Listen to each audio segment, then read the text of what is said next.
Subscribe to our channel by clicking the subscribe button. Click the bell button and enjoy the latest uploads from our channel. अस्सलाम वालेकुम नाज़रीन, आपको अपने channel में welcome कहती हूँ। शुरू करती हूँ अल्लाह के नाम से जो बड़ा ही मेहरबान और नहायत ही रहम करने वाला है।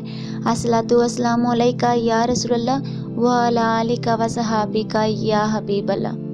नाज़रीन, आज की इस वीडियो में मैं आपको रसूल पाक सल्लल्लाहु अलैहि वसल्लम के फरमान के मुताबिक ये बताऊंगी कि मुर्दा लोगों के सुनने की सलाहियत कितनी होती है। तो वीडियो का आगाज़ करते हैं। नाज़रीन, फतह मुबीन ग़ज़वा बदर में कुरैश के कत्लो गारत होने वाले नामी गरामी सरदारों और उनके हवारियों को एक घड़ा या कुआं खोदकर इसमें फेंक दिया गया था ताकि इनको इज्तमाई दफन कर दिया जाए। सहाबा इकराम रज़ी अल्लाह ताला अन्हा फरमाते हैं, हमने आधी रात के वक्त रसूलुल्लाह सल्लल्लाहु अलैहि वसल्लम की आवाज़ सुनी।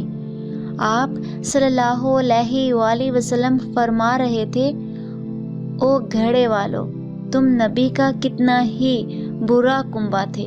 तुमने मुझे झुटलाया। जब और लोगों ने मेरी तस्दीक की, तुमने मुझे घर से निकाल दिया। जब दूसरों ने मुझे पनाह दी, तुमने मुझसे जंग की।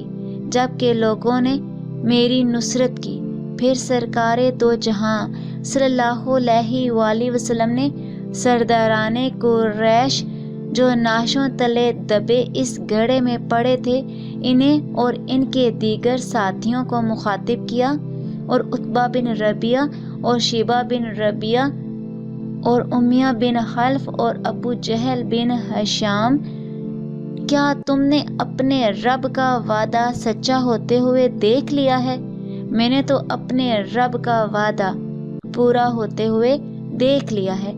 सहाबाए कराम रज़ी अल्लाह ताला अन्हों ने पूछा, या रसूलल्लाह सल्लल्लाहु अलैहि वसल्लम, आप इन लोगों को खिताब कर रहे हैं जो मर चुके हैं?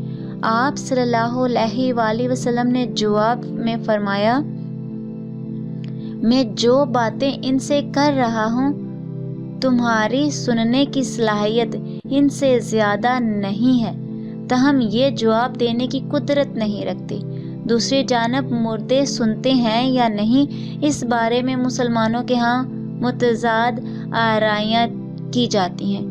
यही इख्तलाफ अकीदे के लिहाज से मुसलमानों की तकसीम का एक बड़ा सबब भी है। नाज़रीन, इस मसले का अगर हल पेश करें तो यकीनन वो ये होगा कि हम गैर जानमदार रहते हुए तलाशी हक की गर्ज से और कोई भी फैसला करते वक्त तहज़्ज़ुब को आड़े न आने दें। नाज़रीन, एक यही तरीका है कि हक की मंजिल को पालें, क्योंकि कुरान और सुन्नत को अगर सहाबा और ताबैन और आइमा दीन के तरीके के मुताबिक समझा जाए तो हक तक पहुंचना 100% यकीनी हो जाता है।